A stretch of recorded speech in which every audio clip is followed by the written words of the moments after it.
Hello. Guys. Hello. We're back in the nook, back where we belong. Happy September, start of school. I'm Danielle Schneider. I'm Casey Wilson. Welcome back to Bitch Sesh. It feels like a new season. I feel refreshed. I feel renewed. I do. It's beautiful Thursday morning in California. I can see the smog right out your window. It's gorgeous. Me too. How are you, Casey? I feel like I haven't seen you in forever. I know. I saw you at work briefly. Yes, you came in. And I saw someone else at work. Who? You don't remember this? So Danielle is writing on a Showtime show that my husband has created. Yes. With Jordan. Mm-hmm. And a Don Cheadle show. Yes. Very exciting. Yes. Not to plug it. And you're writing their show. I stopped by because I'm also in it. And everyone's like, oh, there's a celeb up there. I was like, no, I'm right here. Yeah. I haven't gotten up there yet. Oh, yes. And you too. I mean, everyone was talking about you, obviously. And everyone's like, J. Cole is here. Yes. J. Cole. I mean, he was in there for 3 hours. We called it J. Cole Day. He's gorgeous. So cute. And he was so friendly. And he really gave me like a brush on the arm up and then down and was like, thank you for letting me come, as though I had anything to do with this. Casey, I made him laugh a few times and it sent a chill up my spine. You did? What did you say? Yes. I was just making jokes in the room. Just being yourself. Just being me, guys. Just being me. But to make someone that gorgeous. Your irrepressible self. Irrepressible is the right word. Well, my babysitter tells me yesterday, I said, of course, can you stay, 5 hours beyond when I told you no, that I didn't need you? Yeah. And she said, yes, but I do need to run out at 6 because I'm going to a concert. And I said, where? And she said, J. Cole, and it's in Anaheim, and I'm driving by myself. That's how big of a J. Cole fan she is. So to hear this, that she was driving, God bless her, I literally, David and I were crushed that we didn't know this sooner to get her in on J. Cole Day. People in the room had him sending messages. It was like David's working on a little something for her. Oh, wow. And it's always hard to have to back channel through friends to be like, can you send a video to this person? But guys, I'm available on Cameo. Not as of yet. I'm actually proud I'm not on Cameo because I know no one would pay for it. Yeah, I don't need to see who wants me on Cameo and what I'm worth. If I'm I don't need to see who won't buy a video. I don't need to see that even at the bargain basement price of $11, no one's interested. Speaking of bargain basement prices, and we're going to get into New York, but Carol last night during Bethany's tweet storm, and Carol was tweeting nothing but nonsense all night as the reunion was airing, but she was also in a frenzy, just simply as if they were rebuttals, tweeting more of her outfits that are for sale on Poshmark. Is that her skinny girl? Literally something, that's her career. Something would happen and she'd be like, free people lace blouse for sale for $80. Again, are you okay? She does not seem to be, and we will get into it. But. And if anyone knows if these are indeed for charity, because I'm starting to think they're not. Well, Bethany told her to get a career, get a hobby. And it looks like she's like, yeah, I'm selling my used clothes off this dirty couch. Free people lace romper. Romper, oh. Updated you didn't say 11 romper. hours ago. It says she's written white lace super low cut romper with bell sleeves. Yeah, we know it's got bell sleeves. Yeah, it's from Free People. Where are the fingerless gloves? Size small. Oh, the price has been reduced. Alert, down from $150 to $80. Wow, thanks, Carol. I mean, I think we kept this in the episode, but maybe not because it was on a slideshow. But in the tour, we did have to alert everyone that she was selling a new Sonicare toothbrush. Yeah, that was tough. I mean, someone could just go to the store and buy one. I don't think she was even discounting it by much. Oh, God. People are writing comments. Someone wrote, this is for sale for a 90 or not? Oh, I don't even know what that means, but Brunello Cucinelli wool pants? Yikes. Okay, guys. Sorry. I just had to get into that. Yeah, it's a weird place where Carol has gone, not where Lee Radziwill expected. Can I tell everyone the text you were sending me last night? And it was upsetting. It was, guys. You were like, Carol's become unhinged. Lee Radziwill, even though she's dead, wouldn't like this. I said she's rolling in her grave. And then I had to say again, she's alive, Danielle. And then I said even worse, that she has to live to see this. It's just hard that you can't wrap your head around if a woman's dead or alive. Well, look, we are the same people, we, not me, who thought the Twitter account that had been set up for her was real and that it wasn't fake. So both of us have made mistakes. We have a lot of confusion regarding Lee Radziwill. Now, speaking of, a couple fans sent you and I a photo, and this was one of the best moments of my life, other than my son's preschool orientation, which I wept through because they care so much about childhood and early childhood that I kept crying. And David said, please stop crying. It's a 2-hour orientation. My journal was damp. And I was the only one taking notes. You were taking notes? Yeah, I was. Love that. Anyway, all of this is to say that someone sent us a picture. Yeah, someone sent us a picture of Ms. Jacqueline Onassis Kennedy next to Lee Radziwill. Yes. Now, look, I would never say this to myself. We would never do this. Never. But gotta say, they did a side-by-side with you and me, and it looked just like us. We are the sisters, the Bouvier sisters. Don't try to say we're the Grey Gardens version, because there's a photo. I mean, there it was. I looked like Jackie. Proof. You looked like Lee. It's proof. We can't. There's no denying. Now, look, was I being caught at a very specific angle at Vulture Fest? Yeah, I was. Did I look probably the best I've ever looked and was made up by hair and makeup professionals? Sure. Did I have a side braid like Tamara? Yes. Yes. But none of this is to say that we there was resemblance. And it wasn't just resemblance. It was like their souls leaping from the photo. Yeah. We are them. They are us. Thanks. Danielle, what's going on with you? Wow, this vacation has been good. My daughter started school. Oh, this is my daughter, I just saw her flirt for the first time, and it was odd because it was with an older gentleman. So I don't know where this is going, but we were at a pool, and there was like a 16-year-old guy lifeguard. And I mean, could have chosen worse. But, and she saw all these preteen girls, like I would say like 13, 14 year old girls, and they were standing around him kind of flirting. So Sydney, the way that Sydney is, if she sees a group of people sort of gathered, she feels that she belongs. And so she wanders over to them, and the little girls, little girls 13 were like to the lifeguard, flirting and saying like, so where did you go to high school? And he answers, and my daughter goes, where did you go to preschool?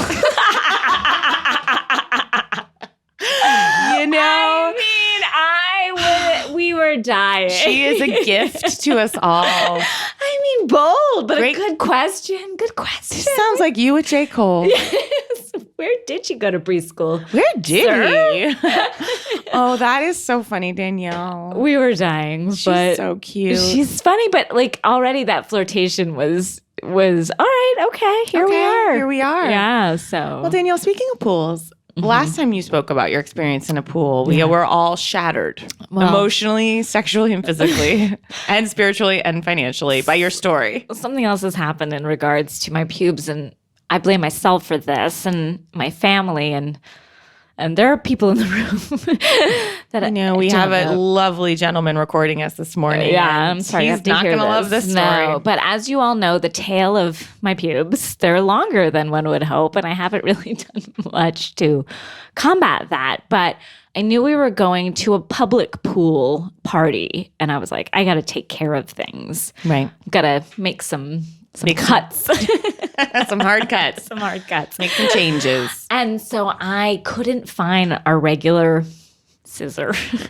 Well, you need a shear, a garden shear. I didn't know what to do, and I couldn't find what I needed, and we were leaving. And what are you normally using? Well, I would use a razor, but I wasn't in a wet place, and I didn't, so I was just like, I've got to in a wet place. I couldn't like. Now, when you say shave. razor, you can't cut them. No, but I needed to address. Oh, so you weren't trying to trim down anything in the middle? Okay. No, that's what I was trying to do. Got it. And I've hacked away with a razor. Like Edward Scissorhands. Yeah, he's like, get this. And that topiary. What is that called? Like 127 hours where James Franco's hacking away his arm. I wish you would star in that movie. Just you, alone on a mountain. Take a lot more hours to get my pubes out of that mountain crevasse.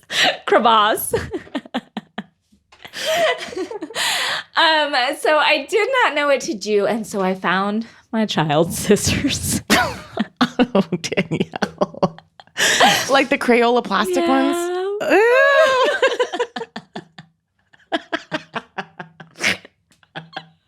And I set to work. it took longer than a normal. You drilled down. I drilled down, and it was harder and more ragged and painful at times, but I got the job done. Did you give her those back? Oh yeah, we only have one pair. Danielle, disgusting. I know, she doesn't know what became of them. She's for a like, while. what's all this gray powder and dust? Just kidding. But yeah, I mean, it looks a mess. It looks a fright. But I got it done. It took, more time and more effort, but those scissors were put to good work, and sadly they're now sort of dulled by the process. She took yesterday because she had this homework You need project. like a sharpening stone after. Like take those scissors to Williams Sonoma. Yeah, get them sharpened up. But yeah, so that's an update. I apologize to my daughter when she hears this when she's older. I don't mean to be rude, but I just have to say to that, ew. Anything going on in your world? Nothing like that.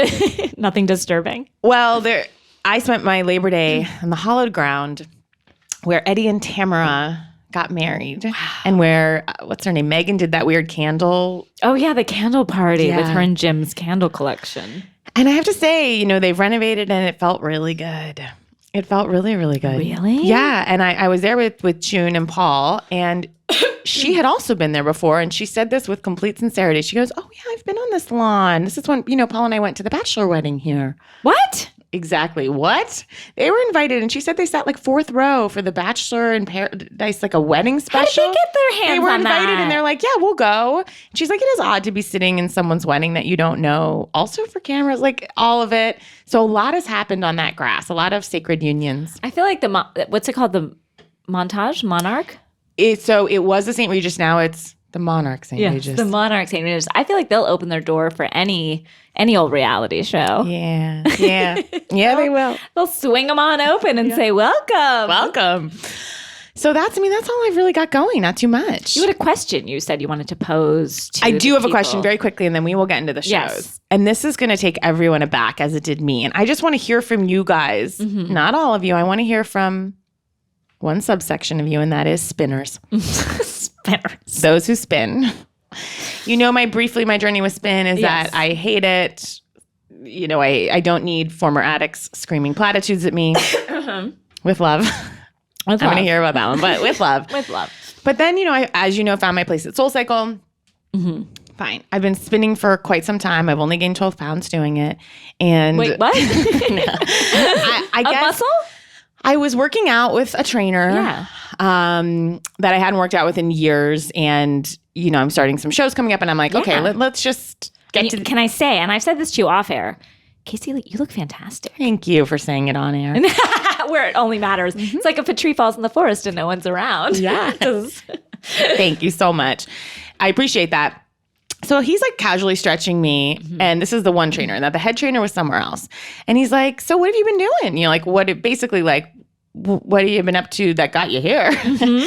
And I said, I've been like spinning for 2 years. The man had my leg up in when they're stretching your hamstring. Oh yeah. He stopped and he goes, "Can you hold on a second?" And disappears. He comes back with the head trainer, and they're looking at me. Danielle, I didn't know what they were going to say to me. It's like you're in the middle of a surgery and someone's found like a saw in your body that wasn't. And he comes back and he says to the head trainer, he's like, "He'll be a lot nicer than I will. So I just want to bring him out to say this." And I'm like, head trainer goes, "Stop fucking spinning. Don't step another foot in there." And I was completely shocked by this. And he's like, "Spinning is a road that leads to nowhere." He said, "Do it if you want to, if you love the community and you love the teachers," which I do. You know how much I love the community. Yes. And I've also been doing a strength training boot camp off of it, which is unbelievable and unparalleled. But he's like, in terms of spin, it wrecks your body. And that's true. I've thrown my back out about 100 times. He's like, you're just working one muscle in your thigh. It would be like if you went to the gym and just pumped one fist up in the air for 45 minutes. What? He's like, it's unnatural. It wrecks your body. It's not doing anything for you athletically or physically. It might help your cardiovascularly a little. But he's like, don't ever step foot in another spin studio. Ever. Wow. So guys, thoughts? I'm rattled to my core. I was shaken. I was shook. I had to call my two girlfriends who spin, Blair and Zoe, and I said, "Listen, straight up, we need an emergency conference call." What? We got on a call. We had to discuss it. has anyone else felt like spinning has been good for them? Like, I do think energy-wise, cardiovascularly, like, aren't you burning calories? Like, what are we doing? So that's also a no, he said. Unfortunately. I'm rocked by this. I know. I mean, I've only spun 3 times in my life, but I'm rocked. I just like anyone's thoughts, Wow. Yeah. This is a tough blow. Yeah. Okay. Shall we get into it? Shall we take a quick break and come back? Yes, please.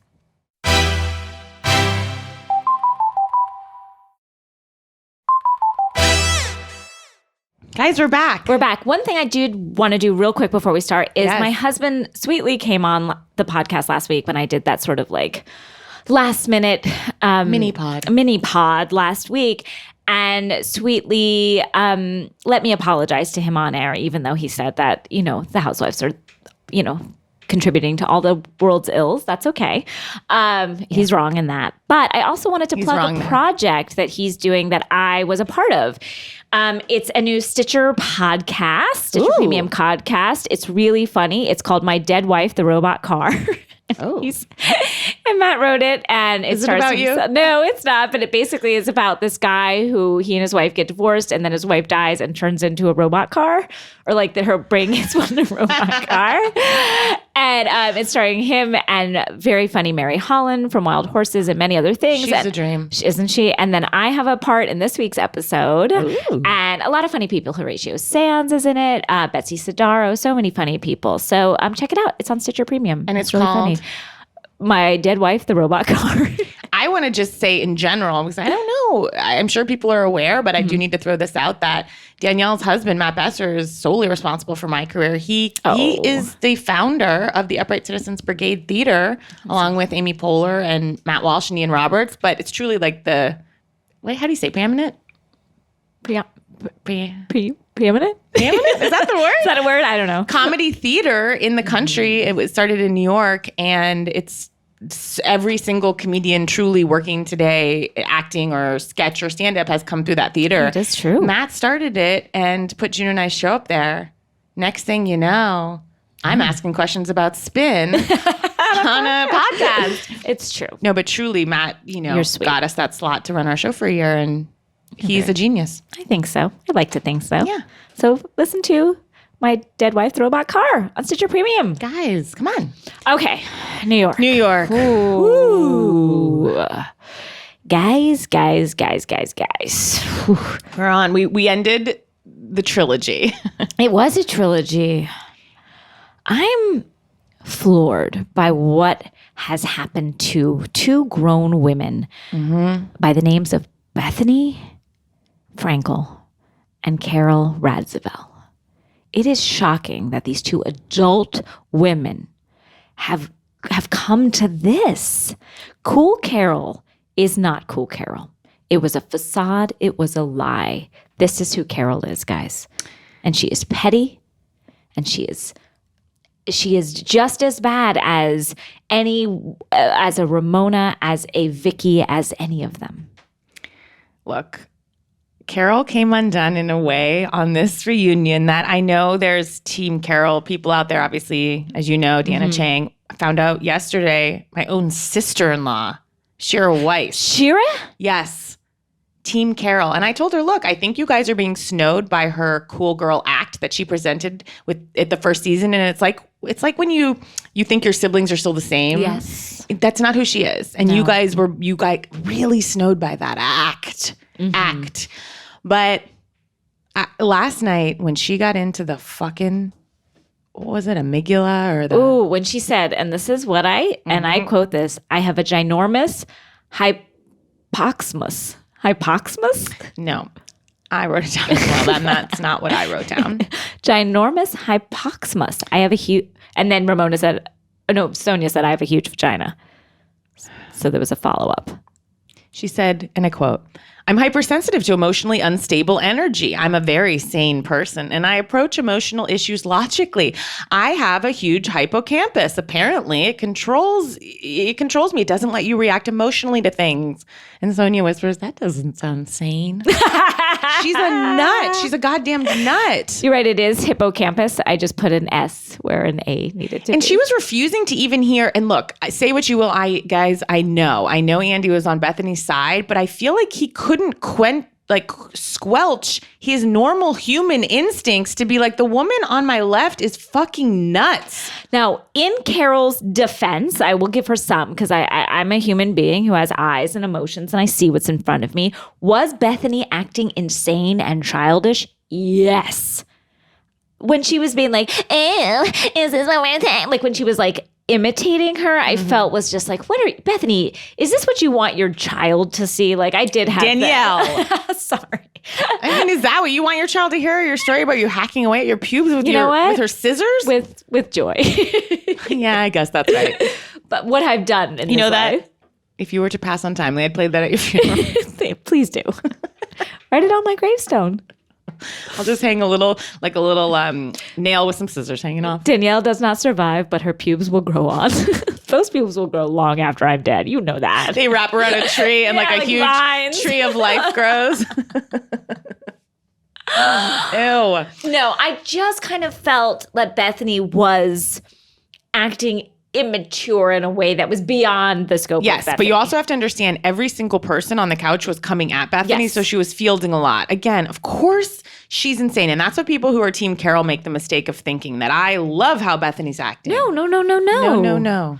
But I also think Carol is I think the one thing that Bethany is not doing is lying and knowing she's lying. I think Carol is lying when she was like, I tried all season to be friends with Bethany. That is a lie. That is a bold-faced lie. And when Bethany showed the text message and she's like, hey, red scarf, I said, do you want to go on a date with Carol? And Andy's like, it's right there. And Carol was like, no, that's a lie. No. It was just like, the time. Who cares about the timeline? Carol is so petty. Yeah. Okay. The worst part of it all, I have to say, besides when she posted, check out what I just added to my closet, chino high-waist fringe pants. This was also very devastating. And this guy on Twitter, Kevin O'Keefe, wrote, I don't like her or her behavior enough to possibly call myself Team Bethany, but I'm truly shocked anyone would call themselves Team Carol after the way she minimized her friendship with Tinsley tonight for the sole purpose of winning an argument. Thank you, Kevin. Yes, Kevin. That was devastating. That was insane. It was so rude. Tinsley, who never pipes up about anything, is like, Carol, do you realize you're hurting my feelings? Yeah, and Carol's like, Carol, I'm right here. Like, but I've said that to your face. I'm not good friends with you. It's like, whoa. The best was when someone was like, you guys seem pretty different about Tinsley and Carol. And Tinsley goes, I don't want to say we're so different. Carol's like, we were never close. We're not thick as thieves. I'm going to be truthful and I'm going to describe it as it is. I saw her. We were friends, but I care about the truth. Just putting her down to make a point. And then finally she's like, I think she's a great girl. She's a great girl and I like her. It was so mean. I felt terrible. Basically, like, you think I'd be fucking, Bethany thinks I'm friends with everyone. You think I'm fucking friends with that idiot over there? God, no. And guess what, Carol? You did use Tinsley then, because it's not just Bethany that said it. You, in every scene, were confiding in her, talking to her, being all best friends. You needed an ally and you chose Tinsley. Joking around, laughing, like been on vacation. Andy was like, you've been to like 7 countries with her. And that was the best when Bethany was like, so you didn't go to Vegas? And she's like, oh, Bethany, stop. And Bethany's like, I'm making up Vegas? Like, it was so wild and so rude. Mean. It made me fall in love with Tinsley. The way that she took that in a way where she wasn't I would be hysterically crying if you turned and you were like, Danielle, I mean, you're a great girl, but I don't like you. We're not friends. I would be. You think because we fucking did a podcast a little bit that I like you? No. I would be on the floor crying. The fact that Tinsley could hold her head up then high. Finally, Tinsley just goes quietly. I mean, I just don't think we need to drill down on it, get into the details of it. I thought we were. Finally, she was like, Carol, we are friends. Like, come on, Carol. Cruel. It's like in high school when a guy doesn't want to be seen dating a certain girl, yes. but he is, and then in public he's like, I fucking hate that girl, and it's like, look, Carol, you've already done the worst thing, which is show everyone you're friends with Tinsley. That was the worst thing you could have done. At least stand by it. Exactly. That was already the embarrassing choice. To backtrack on it was cruel. You've already been embarrassing. Now you're just being cruel. And Carol loves her friendship with Cassandra Gray so much. Who was like, a beauty maven. And I will say, like, I love her store. Sure. Amazing. She's a classy, was she the one that woman. said that skinny girl stuff? Yes. Oh. So look, there's obviously validity in what she's saying, which is like, and it did make me think, it's like, yeah, Skinny brand is a fucking old school brand. It is. It feels, it's 5 years ago, but it feels like that's not where we're at right now. Of course. But it's a brand. It's out there. I don't, like, yes, of course it does. And that's a really great point. But for Carol to put that out there, that she said that. That was so mean. To take away what Bethany's greatest love. Bethany's greatest love is Skinny Girl. Jeans. Yes. And ham. But just like she built it. She built it with sweat and tears and sacrificing everything she had to build Skinny Girl. So to have this other woman and her like laughing in a car talking about it, the best was when she was like, I did do Skinny Girl this, that. And Carol says, I was the first person to put that Skinny Girl hard hat on. Like you're a fucking hero. Yes, Carol's so disgusting. I think the end of Carol and Bethany's friendship was when she and Adam broke up. I think she was mad about the breakup with Adam. Hear me out. I came to this last night. I think she was mad about the breakup with Adam because even though she broke up with him, I think that I feel like she wanted more from him and he wasn't willing to give it. And so when that broke apart, she was angry, but she didn't want to put it on Adam because that's cool girl Carol wouldn't do that. She breaks up with guys no big. She's friends with everybody. And she took it out on Bethany. I agree. I think she completely became unhinged after this break with Adam because I think she was, and I do know some girls like this, although they're typically written by men in romantic comedies who are like, I just don't want all those fucking hang-ups, man. Like, I'm the one that doesn't want to get married. I love football and I wear a fucking leather jacket and like, that's not me, y'all. Yeah. And that was what like Carol's brand was. Yes. But then I think she was unraveling, much like the cushions on her couch. And she's obviously unraveling like, on our text chain, I mean, Shira, who is, team Carol, just kept sending, gifts of Mariah Carey. That's what we're dealing with. That's what we're looking at. She's just. I want to say one of my favorite quotes in the episode was from Sonia back to Red Scarf guy. She goes, nobody wants the red guy. He doesn't even live in Manhattan. She really made me laugh. She's like, he lives in the Berkshires. I mean, what? He doesn't even live in Manhattan. He lives in a borough. What are we doing here? Okay, someone else tweeted. Man named John E. Bravo. Okay. He said, pretty cool that Carol's the first person on this earth to ever finish a marathon. The marathon package, to have another one was so upsetting. We have given more due to this marathon package than we gave to anything else, than to like, Brianna's like health scare. You know what I mean? Like we have given so much.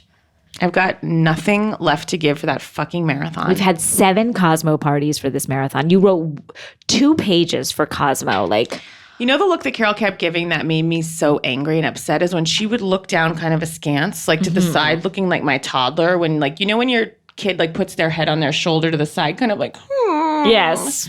And it was quite jowly. Oh. I know. My husband said I'm a terrible person. And he said, do not say that. And yet here we are. Is Tinsley's hair the color of straw or is it just my yellow. TV? It is yellow. It's like, what's it? Yellow gold. Yeah, it is like Tangled. Yeah. Like just like the movie, like Rapunzel. Yeah. It's strange. It's like Pleasantville with the colors when they kind of come to life. Okay. Tinsley's not spoken, as we know, until that, but I really was warm to her. It's almost when they speak the least, I like them the most. Oh, yeah. Sonia is quiet as a mouse. Sonia was making me laugh, though. Like, the way she was kind of piping in, I gotta say, I love Sonia. Me too. But this reunion, I truly couldn't at points watch it. It was giving me a headache. Everyone was yelling so much. It was truly impossible to hear. And Dorinda just yelling over everyone. Dorinda is becoming, and I said this last week, but is an alcoholic. And she is unhinged. And everybody is aiding and abetting in her alcoholism. And it is sad because she was one of my favorites. Now I've lost a lot of respect for her. I'm surprised Bethany backtracked on saying, I feel bad I called you an alcoholic. I mean, I guess she feels bad that she said it on TV was what she was saying. But I think it's too harsh. I think they all would have jumped down her throat because there is obviously a thing of like, why are you the arbiter of someone else's like mental health? But I think she said it without saying it. And she did say it on the show. And in fact, she did say it. Speaking of, I'm like, and we'll talk about 90 Day Fiancé soon, but can Lou Skype in? Yeah. 90 Day Fiancé is not afraid to do a reunion with someone Skyped in everybody was across the Skyped world. in. That's all they did in Reunion. And you know what? At first you're like, this is weird. But it's like when I talk to my therapist on the phone, it's just like, yeah, we'll make do. And actually it's fine. I think she didn't. And did you watch, wasn't Lou on Watch What Happens Live last night? I did not watch it. Yeah. How was that? I didn't see it. Okay. So I have it on my DVR. But I felt like Lou didn't want to confront the questions with her about her kids suing her right then. She wasn't ready. Sure. And so that is why. Dorinda's hair was devolving through it kind of started out with almost like a Marilyn Monroe type, like coif. By the end, it looked just like. It looked like Serial Mom or something. Like it was. Serial Mom. It was crazy. It really was. I also say here's the thing I'm most shocked at. That Sonia got rid of that townhouse. Not got rid of, but rented it out. I love that we all know the price. I know. I can't believe she got that much a month. $32,000 a month. I can. I mean, I've been looking at Manhattan real estate to move for the show, and it's so expensive, and that's a full townhouse. Oh my God. I know. And it's next to that parking garage. It is true. But maybe that's actually a plus. Can we talk about Ramona's eyes? Oh, dear God. Those editors were savage. Savage. When they cut away. I mean, and then I got a million lovely screen grabs from our listeners. I've had time to pour over it. I don't even know which way. So One Eye's like doing her classic. Like One Eye's the fashion show shock. Yeah. The fashion show runway. Like bug out. Your classic insane. Like the most insane eye you've ever seen. Classic Ramona. OG. Which on its own is nuts. And then the other is at rest. Catawampus. At rest. I think the other eye was like, Ramona, I'm tired. It was like One Eye had the energy that Ramona suddenly had in the reunions. Yes, like, I gotta get back on the show. And she The other eye was Ramona through the season, which is just like, I'm giving all I can give. You know how like they say when like, one limb or like one sense takes over for the other when the other is not there. That other eye was working for both eyes. Doing all the work. Wild. And how dare they close in on it? It was shocking. I hope that was a debate. Like, should we do this, guys? Or just was it like in The Little Mermaid when you can like do slow frame and see like, or it's Frame Roger Rabbit and you like see her whole, speaking of pubes, tidied. They're tidied. What? Yeah, Jessica Rabbit like jumps over a car and if you put it in slow-mo, you see her vagina. What? Yeah. You haven't seen this a million times? No. I thought it was like when Three Men and a Baby where it's slow motion and you see like a dead ghost. A little boy standing. Yeah. But that apparently was it was like a cutout of Ted Danson that someone had stood there. Really? It looks an awful lot like a little boy ghost. It's very strange. I'm a truther. I'm a 3 Men and a Baby truther, and that is a boy ghost. Guys, nothing scares me more than that. My mom did an op-ed piece about 3 Men and a Baby for the New York Times, and I had to watch it 4 times when I was little in the theater back to back. Can I read this op-ed? I don't know where it is. I actually tried to find it. She scribbled on a legal pad so much of that movie. I just sat there and watched it over and over. And it's a great movie. It's a great flick. I know. You got the Gutenberg in it. Talk about of another time. It's like, these guys can't even change a diaper. Even 3 of them together. Bonk. Wow. Okay. And Ramona, when she stood up to pound that cramp out from spinning, she was like, Andy. Yeah. Andy's like, what's happening? And she sat down and to him as an aside, she's like, I haven't spun in a while. I just did 40 minutes of spinning. My leg's cramping. She got up to be like, look at me. Andy was like, what are you doing? The harshest thing that was said in the entire reunion was by our dear beloved Andy Cohen when he said to Ramona, how does a grown woman's poop get on the floor? Yeah. That's a question. And she goes, just got out of me. I got up to run to the bathroom. It just fell out. Oh, wow. I mean, it was good. We ended it. What's going on in these blogs and what's going on between these two women, it's so... And also for Carol to be continually going after her after Dennis has passed in real time, that's fucked up. I also don't understand why Carol, like, you're not going to be on reality TV. Like, you are a journalist, right? Like, you want to get into legit writing and stuff. Are you a journalist? Like, I sold bread when I was a sophomore. Do I run around saying I'm a bread maker? You are what you are. Like, we don't just, do we get these titles for life? She doesn't work, guys. No. And don't try to say she works on The Real Housewives, okay? I guess she does, but that's always the funny piece of it to me that's left out. It's like, well, they are all working. They're all working. For our betterment. Uh-huh. But I mean, I guess she's like, I worked for 13 years. It's like, same with Deandra on Dallas. It's like, but you don't work now. No. Just be honest about that and just say, yeah, I haven't been working for 6 years. I haven't been able to turn in a 400-word article for Cosmo. I know. You don't work. And that's okay. And I do think if she had stayed cool, Carol, she could have parlayed this back into a journalism career. I do believe that. Maybe not, ABC News, and but you could have said you were a journalist had you come on and moonlit for 1 season. But you've been here for 5, sweetie. Yeah. You're not a journalist anymore. No. You're a reality television star who now sells videos of yourself on Cameo and sells your clothes on the internet. Wow. And that's what you are. That's tough. Should we take a break? Yeah.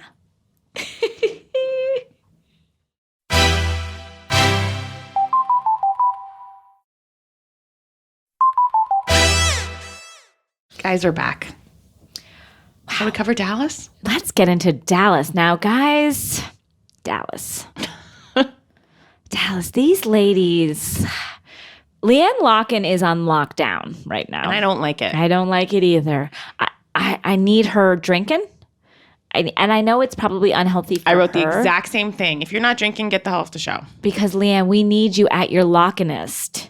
Yep. We need the carny, not I need you at your drunkest. Yes. We need Miss America, contestant 1985. We need all of that. We need some carny flavor. And she's also so proud that she's not drinking. Like, she didn't drink one night, and she was like so proud of herself. I know. She went to bed at like 1 when the rest of them stayed Literally, she took a sleeping pill. She had to take a sleeping pill to basically like not end up in the middle of the night screaming at someone, which she did the next night. I know. I wanted to say to the producers and the cameramen, why are your cameras not up for the fight about who's the queen? And this has happened before. Leanne does all her screaming in the middle of the night. We've heard this. Remember, this was audio 2 years ago. Install some goddamn Nest cameras. Leanne does her best work at night. You're telling me there's no cameras on there. You're telling me Cameron's husband's mom hasn't put cameras everywhere on that goddamn house. Get the footage.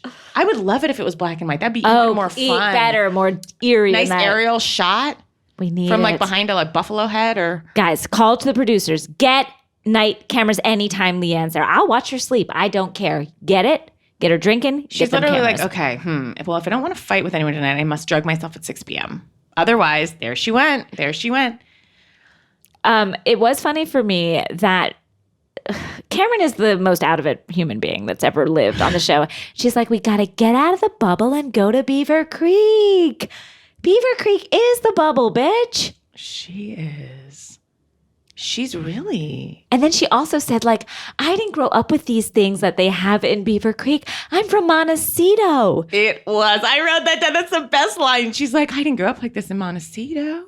Oprah lives in Montecito. Rob Lowe lives in Montecito. That's not the wrong side of the goddamn tracks. That's Steven Spielberg, Oprah, Ellen money. Oh my God. What do you think? It's shocking. Shocking. She is a world away. And always talking, she is so unwell. I feel like, although I do have that silver sequiny testimonial dress she's wearing. What? I do. She's in an Arrested Development place. A woman who's her development has been arrested, and now she's playing the role, like playing house, and seeing around her. She's like an alien that's come to Earth and is like, I will try to assimilate. I'm going to pretend to care about a business. But an alien who is missing some chips. Oh, yeah. And she even walks like an alien. She walks like a person who's never walked before. Yeah. Like she's like, just getting these limbs, trying them out. What I appreciate about her is even when she's like spinning out about these dumb things, and it is like being on a hamster wheel, like her scene with Carrie. And in the van, when Deandra was like, you just are like a dog with a bone with something, she'll take the feedback and integrate it very quickly. So she'll be like, I'm not like that. Right. Okay. So I shouldn't do that. Okay. Got it. She will take feedback. Yeah. She'll process it because if it enters the hamster wheel, like it has to get in. You know how like on the Earth's atmosphere, there's like certain pockets where people like can come in from space. Like you have to get one of those pockets. I'd like to get in a pocket of a place where I'm seeing more of her and her husband, that monster. Yes, that monster. He has more disdain for her than I do. Because I don't have disdain. I'm just like, what a sad, weird human being. No, he hates her. Hates her. And that tiny little man and that tall woman. Just hate. There's hate. He just resents her height and her What face. I love as the housewives go on is the women that decide to take big swings in their testimonial looks as the seasons pass. Carrie? Looking at you, Carrie. Looking at you, Leanne. Leanne with the purple is that a feather boa? Is it hair? Like with Leanne, it kind of makes more sense, but Carrie went for it with that eyeshadow. It was shocking because they didn't warn us that it was coming. She was just like, it was something where she was like, Cameron, what are you talking about? And I screamed. Me too. She was mid-sentence. She was like, and I don't know. I was like, ah! It was shocking. It was like a raccoon had gotten into her makeup. I don't like, so I know she loves yoga. But there's something so studied about it. Like, now I'm going to do my big moves. And so for them to show when she fell, it was like her living nightmare. I guarantee she was at home being like, I did 2 hours of it perfectly. And that's what they show. If Carrie is not fighting with Leanne, we have nothing. Carrie, you have nothing. You better hope Leanne gets drunk and threatens to out your husband again, because you've got nothing without Leanne. That's how I feel. Wow. Okay. Also, Stephanie called gelato gelato. And let's just process that. Stephanie. I'm going to say something that might be the toughest thing I've said on the show. What? You've said some stuff. I don't know, Danielle. You know what? I'm just going to say my gut feeling on it. I want to be clear. Anyone who is in a place where they are contemplating committing suicide is obviously so devastating. The juncture with which Stephanie is now bringing it up feels very kind of heavy-handed to me. In the way that anyone would pull something out about their past that, yes, is absolutely devastating. The manner in which she's doing it, it feels like, and she said it, she's like, I just want her to see the real me. Yeah. It's like, that's a weird thing to say. To kind of use this tragedy in your past as a means of like deepening yourself on camera. I just felt like, Stephanie, it's so misguided. You don't need to do that. Yeah.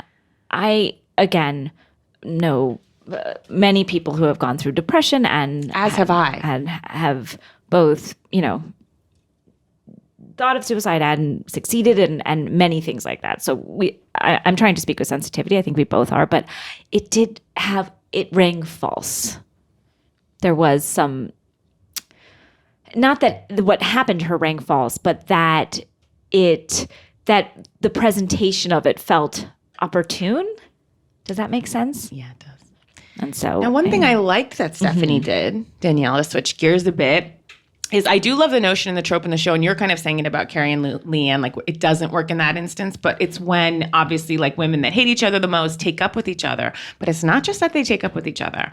I love when they do it, they leave their other confidants the most in the dark about the fact that they're going to start taking up with each other. So their normal confidants are confused, the rug is pulled out from them. It's so delicious. And I'm talking about Stephanie and Leanne. Ooh, yeah.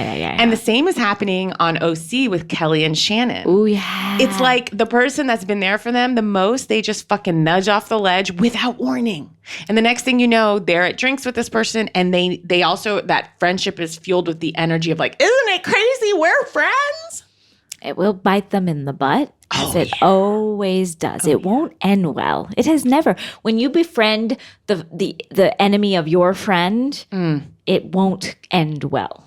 I like that on a long wordy t-shirt. I'm sure it's on one of those housewives' kitchens. They always have like sayings like, yes. Like with that old woman from the 50s holding like a martini glass. Yeah, and she's like martini this, martini that, whatever the hell it says. Yes. Guys, I like Brandy. I find her fun. I do too. When she's the only thing giving us life here. Thank you. Deandra said it best. She reminds me of being in high school. She is. She's still in high school. Right, because she is. She's only dated one man. Like, she is in high school. She's giving us some life. She has a high school education, and there she is. Where Leanne is giving us nothing right now, except for a man she won't marry who has a patch that no one's talking about on his eye. Well, she did say that's why he refuses to marry, because of his patch and her commitment issues. But what's the patch for? What happened? Deandra's such a bitch to be like, you just need to tell us what to say about why your man won't marry you. Like, that's the problem. Deandra which I've never seen someone take their makeup off and be a totally different person like when we see Deandra. It is And at one point she screamed in relation to her mom. She's like, bitch, I've got great skin. I look amazing. I want to say, slap on a few more of Dee's products. Yeah. Don't you dare come down on Dee. Dee has the skin of a baby. Thank you. The conversation about soft pouches that ensued between Dee and Deandra concerning their packaging. Deandra is such a moron.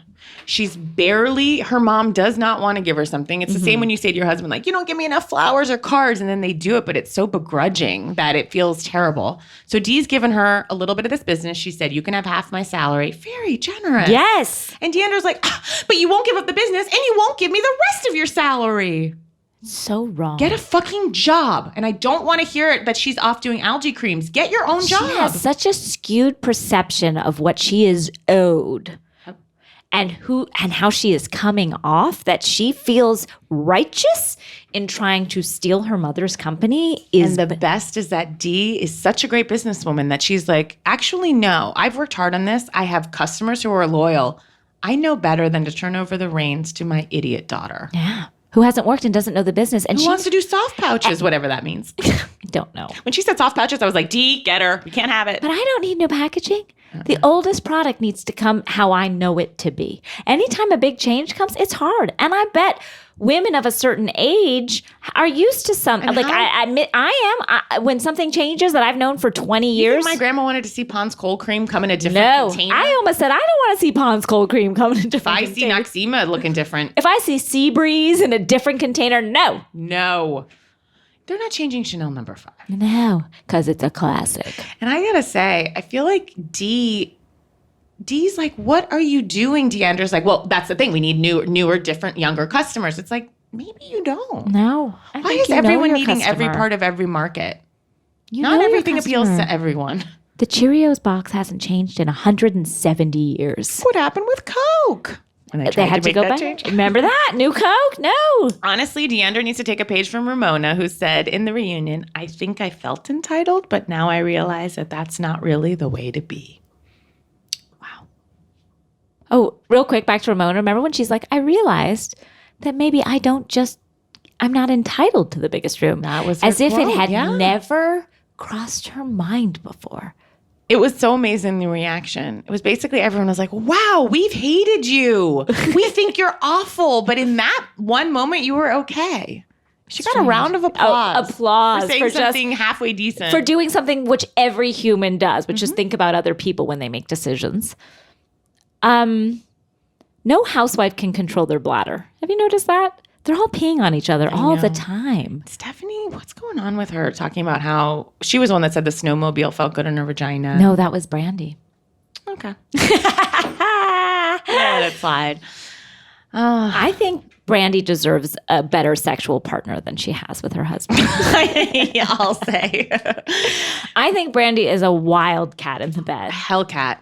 The two women who deserve better sexual partners are Brandy and Emily on OC with that drip. Oh, God, Emily. That drip. He's the worst. The real Jack Sprat situation. I don't know what that means. Yeah, I'm not going to finish it. It's terrible. It's absolutely terrible. And I say that about my husband and I.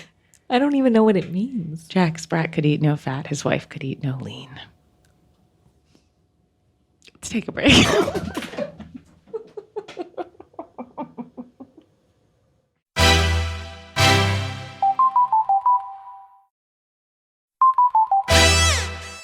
We're back. Wow. What an ending to that last commercial break. That explanation was shocking. Wow. Sorry, Emily, and whatever your name is. He shall remain nameless to me because he's the worst. And I said this last week on my mini pod, like to yell at a woman at a party your wife has invited her to. You're throwing. Awful. Awful. Garbage man. Guys, I really was touching down on...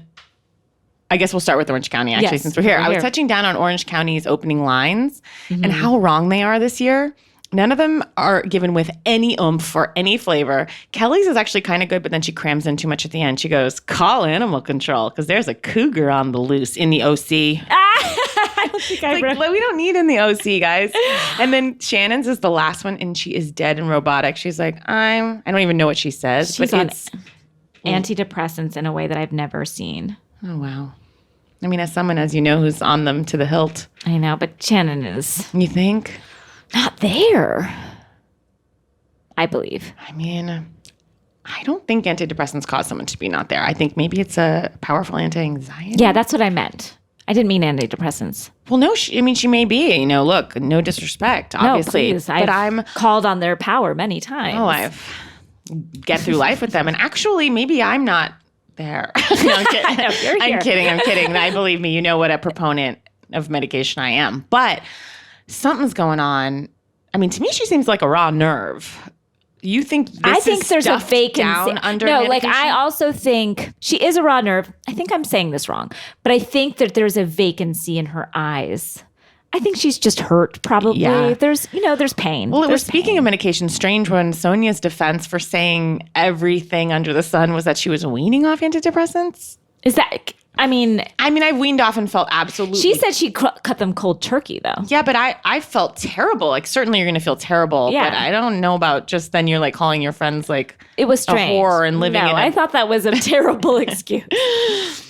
But I did feel Shannon. I do think she's still like Shannon, just like Oh God, yes. Now But- I'm loving that friendship.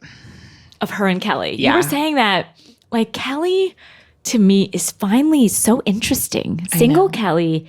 Her and the milkman, everyone. Ooh, I can't stop watching Kelly, and I like Kelly. I don't like her how she treats her daughter like an adult, and the things she tells her daughter. I think that's so wrong.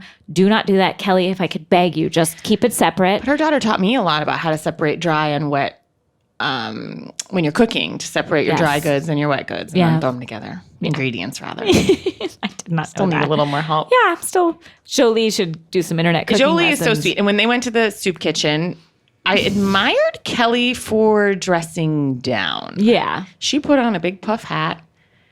And wow, she didn't put on a lick. No, not a lick. I admired it, I did though. too. I did too. And Jolie is so sweet. Jolie's the best. She's my favorite character. Seeing a scene where Shannon and Kelly go out together, that the way they speak is just amazing. They're so mismatched. I like it. But they were both crying about themselves, and then the other one would not respond to what the other one was saying. Someone was like, well, you know, David left me. And then Kelly would be like, put her hand out as though she was going to say, like, I get it. She was like, and my husband left me. Like, they're both still so selfish. Yeah. But I'm into whatever this friendship is blossoming. Like again, it will end in a fiery crash, but I am here for it. And I liked within a 30-second period, these lines were uttered. Kelly says, homegirl, don't play that. Always with her antiquated. And then Shannon goes, I had a husband who didn't give a hoot about lingerie. So she's like speaking in 1950s speak. I know. David does give a hoot about lingerie, Shannon. He gives a real hoot. He gives a real hoot. First, he wants the body that's going to be in that lingerie working out 24 hours a day. He's a monster. Anytime they cut to David working out, I feel such anger towards him. When he's on those rings. Yes. I hate the anger I feel. What she must have felt every day as she started to eat her feelings. When one person in a couple dramatically loses weight in that fashion, which is like an aggressive, like leaving the house to work out, it is an act of aggression against someone. I don't know why, but it is. It is. It was revenge. I felt like he was like trying to justify his cheating by being like, well, look how I look. And it's like when you label a child shy and then they start acting shy. Yes. I feel like he almost made Shannon feel so worthless that she was like, all right, I'll mirror on the outside what you're making me feel like. Oh, I believe that for sure. And I also thought it was to be like, look what I can do. Look at the control I have and you are out of control. And this is, I always say you're being crazy. Look how crazy you are when I am completely in control. How about when Tamara's meth storm of a mom? Oh, Lord. Sorry, guys. This is a nasty episode. No tagging. We've got some new listeners that don't know the rules. Please, no tagging. Don't tag anyone on social media and tell them we're mentioning anything about them. When Tamara's mom was sitting on the couch like, oh, can you believe David has to give Shannon all that money? I have 2 sons.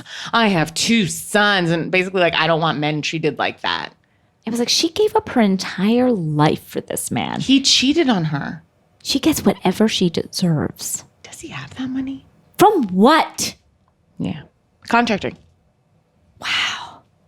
I mean, but do you remember their old house? It was like $32 million. It was like insane. And like, or maybe I'm exaggerating, but like, no, you're right. Some sort of, like, where is his money coming from? And guess what?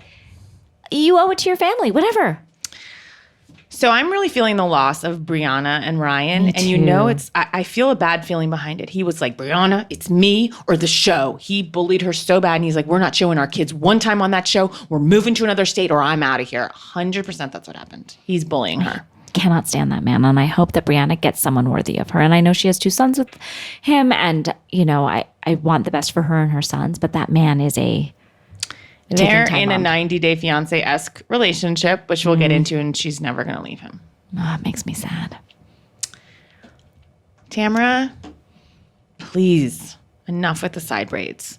I feel like it's the 40s version of 30s women wearing pigtails. Again, I think we are hearing the dying gasps of a series and of a character. The OC is R.I.P. I'm not, what are we watching them play golf? Talk about making a roast chicken? Like, what are we doing? Now we're watching people's kids? Get nannies or get the fuck off my TV. I've said it before. I don't want to watch my life. No, I certainly don't.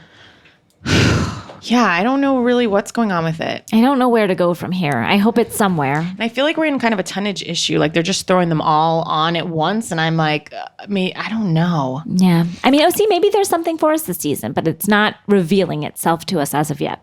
Curious to see where we go. I'm curious if I know people are loving Dallas way more, but like, are people watching Dallas more than OC? Or are people holding on to OC? Let us know, guys. Where are we? Are we on the OC train? Are we on Dallas? Where are we? I know everybody loved Potomac for sure.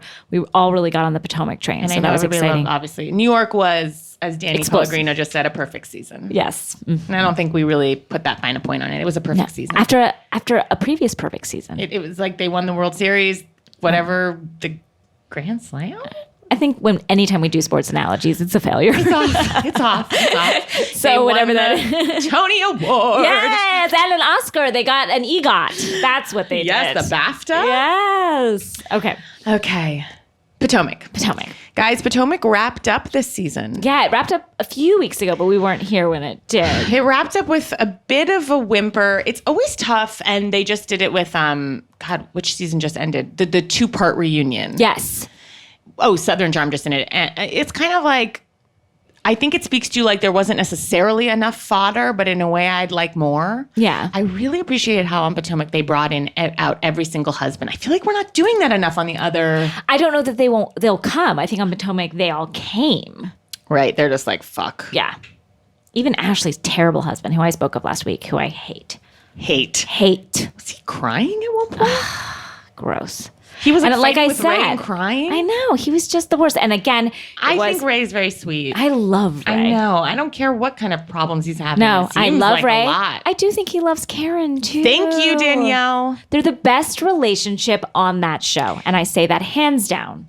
You know what I want to say to the millennials, the stars in their eyes about marriage? You know, you think it's this and that and the other, and you're going to end up like Karen and Ray. Let me tell you that. There's ups and downs. There's ups and downs. It's a long road. And the things you thought you wouldn't stand for, you stand for. And the things you never thought you'd get, you get. Yeah. And you don't get upset. Yeah. And I feel like Ray and Karen are a shining example of a marriage that's in the gutter, but is also beautiful. Gorgeous. And I aspire to. Mm-hmm. Now Karen, her dress, which I kind of loved. I think they all looked fantastic at the reunion. Disagree. Really?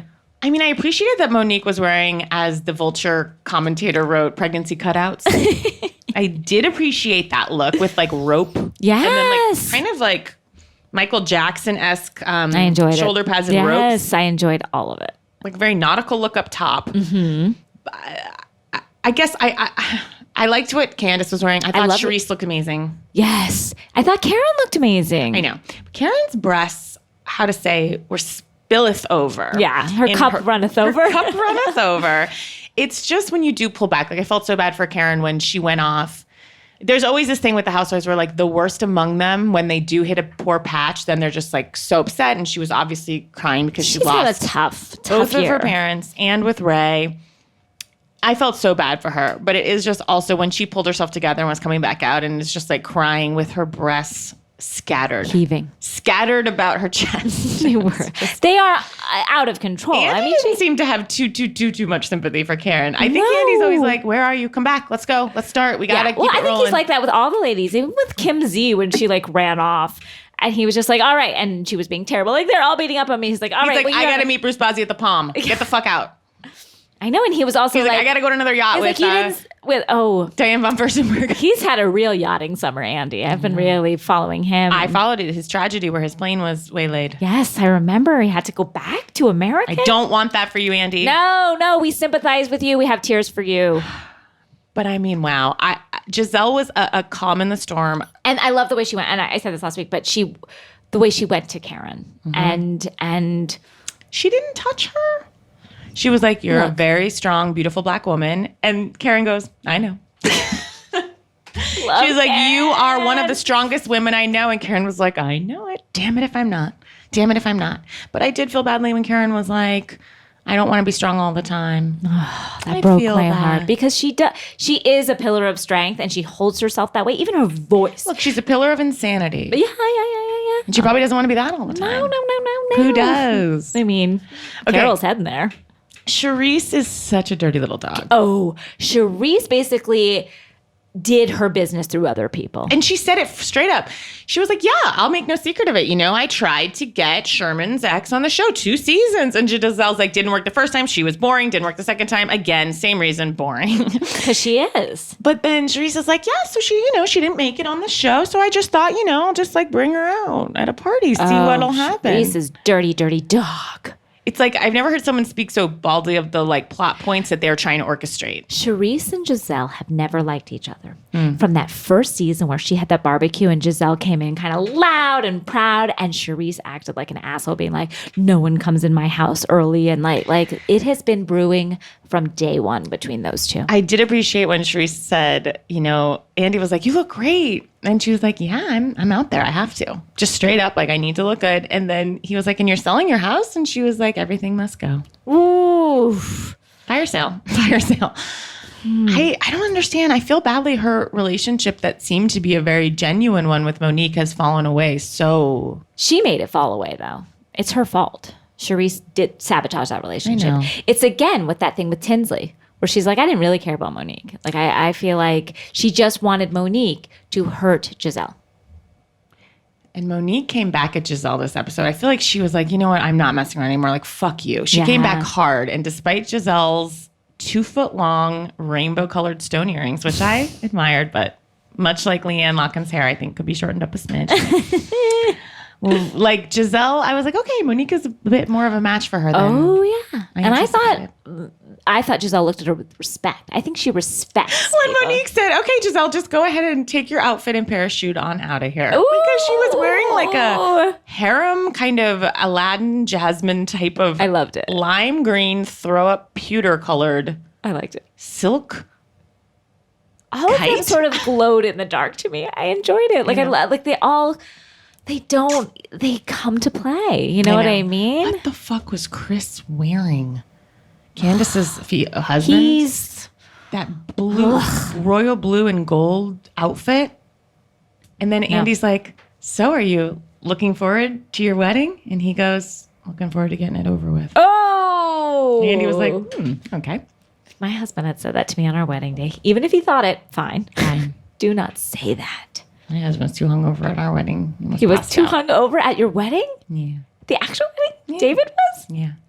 I don't think I realized. Well, he tried to make up for it by saying the rehearsal dinner that I planned was the best night of his life. It was. Your rehearsal dinner was quite a night. Thank you. Oh, Danielle. So Potomac is in the books. I really loved it. I'm excited to see what's happening next year. Can't wait for it to come back. I want to see all these ladies. And I would like to see Sherman's ex featured. I don't care if she's boring. It gives us something. And I even want Candace to come back. I mean, I know she's kind of like a dummy, but like I was kind of interested in the women's hating on her. Like it sort of appealed to me. It made me laugh sometimes, even though she's kind of boring. And her only thing was like, you guys don't know me. Do you say no? No, I 100% need her back. Okay. I like talk about Dum Dum. Yeah. We always need a Dum Dum of the group. Wow. Goodbye to Potomac. See you soon. Goodbye to OC, hopefully. Forever. Yeah. Guys, before we go, we want to talk about a show that Danielle gave you some homework. Yes, 90 Day Fiancé. I told everybody, and I said Casey has insisted. Now, Casey has challenged. Here is the family tree legacy of where there's not only been, like, you'll say to a friend, like, hey, are you watching Handmaid's Tale? It's really good, or whatever. This has come down from on high. It started with Vanessa Bayer. Before I knew her. Yeah. She got in my head and got an email to me through my manager about 90 Day Fiancé before the 90 days. Now, that's some confusion because I started with simply 90 Day Fiancé. Oh, yeah. If you want to start there, if you have not watched season 5, please run, do not walk. David and I said we have not laughed this loud at television. Season 5 of 90 Day Fiancé will kill you. I started to watch some of season 5 of 90 Day Fiancé. Some real interesting pairs. Some dark stuff going on. But then I was like, no, I want to go to before the 90 days. So I watched before the 90 days and I can't stop. These are the only things happening in my head right now. These people's relationships. I've gone to bed thinking about them. Oh, and I wake up hoping things for their lives. Oh my God. I mean, there's not a person among them that is a decent human. Carini. Oh, Carini. I love Carini. I'm sorry, Carini. Carini. And you might be ahead of me, so don't tell me anything. Okay, I'm not telling you. I just finished first season of Carini's a doll. The man Carini, the arsonist that she has chosen to take up with. There's no words. No words. And the best, Shira said that Jesse is triggering to her. Okay, guys, please watch this. We're going to be covering it at the end of each. We have to. I'm just in. It's all I think about.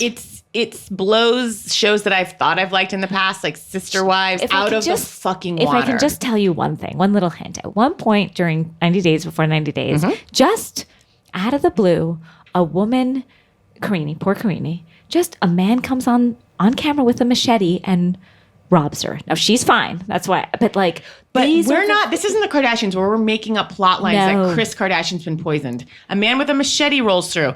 At another time, oh my God, this one poor woman is coming to America. She finds out the man she's marrying has not only not $1, his daughter just shows up at coffee and is like, my dad slept with hundreds of prostitutes.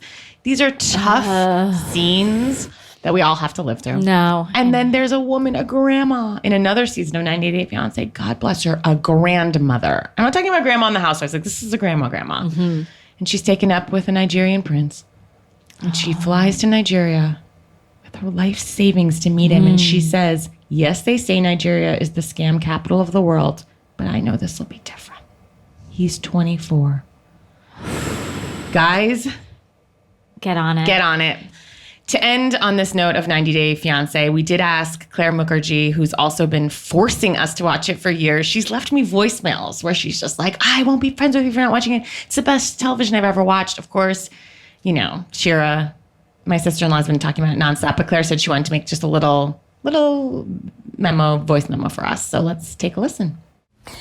Guys, Casey has called upon me and Shira, Casp-wise, to present you a call to arms of sorts regarding probably one of the most powerful television programs I've ever watched in my entire life. It truly has been life-changing. Even my own husband has become addicted to this program. Considering he doesn't watch any of my shows, I have hooked him onto this one. Are you ready to know what it is? Okay, guys, I am talking about 90 Day Fiancé before the 90 days. Yes, I am a viewer of 90 Day Fiancé. I will admit I sort of fell off the wagon around series 3. It got a little complicated, got a little bit tired of going back to the original couples. However, when I saw Before the 90 Days advertised on TLC, I knew I needed to dip my toe back in that 90-day world water. And thank goodness I did. Okay, here is why I love it. These couples have never met before. This is before the 90 days. So this is before they decide whether to even do the fiancé visa. So this is the first time these random people are meeting. Most of the time they've met via those random messages people send out on Facebook in hope that some poor sucker will take the bait. these are truly the most randomly mismatched couples that it makes for fascinating viewing. So to see these people meet for the first time, there's either a connection or there isn't. A lot of the time it's a forced and artificial connection because one of the people is so desperate for an American visa. My particular favourite couple, which actually are becoming quite difficult to watch, are Darcy and Jessie. Jessie is from Amsterdam. Darcy is from Connecticut. Darcy is 42 years old, and she has 2 daughters called Aspen and Annie, is it? Or Allie? And Jessie is 24 and a personal trainer from Amsterdam and clearly a sociopath. At first, it just seemed a bit dramatic and interesting. Now I'm actually genuinely concerned for Darcy and Aspen and Annie. So just keep your eyes on that pair. We have some just great characters. I don't want to give too much away, but I mean, we have one man who travels, he lives at home with his mum, of course, travels to Brazil, has never left the country before, takes about 10 crates of luggage with him, including some condoms that he's going to wear while swimming in Brazilian waters because he's such a hypochondriac and has read about Brazilian ocean fish, minuscule, miniature fishes that will swim up your urethra. So he wears a condom to swim in the Brazilian waters. I mean, you couldn't make it up. I'm telling you, you've got to tune in, give it a go. I say start from season 1 of Before the 90 Days, episode 1. Don't jump in at season 2. Get it right from the beginning. You will not regret it. I have been begging, and I'm not even joking, begging incessantly for Casey to watch this, and Danielle, but Casey more than Danielle. I feel like I know Casey loves Seeking Sister Wife. I know she loves this kind of thing. It has got Casey's name all over it. I cannot believe she's only just got into it, and I think she's with me. I think she's with Shira and Deanna. Guys, it's time. It's time to watch 90 Day Fiancé. Before the 90 days, I promise you, you will not regret it. Love, Claire.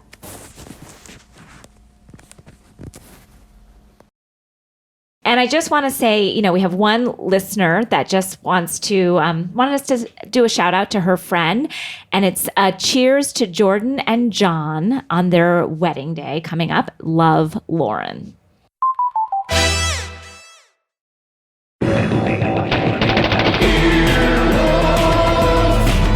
This has been an Earwolf production, executive produced by Scott Aukerman, Chris Bannon, and Colin Anderson.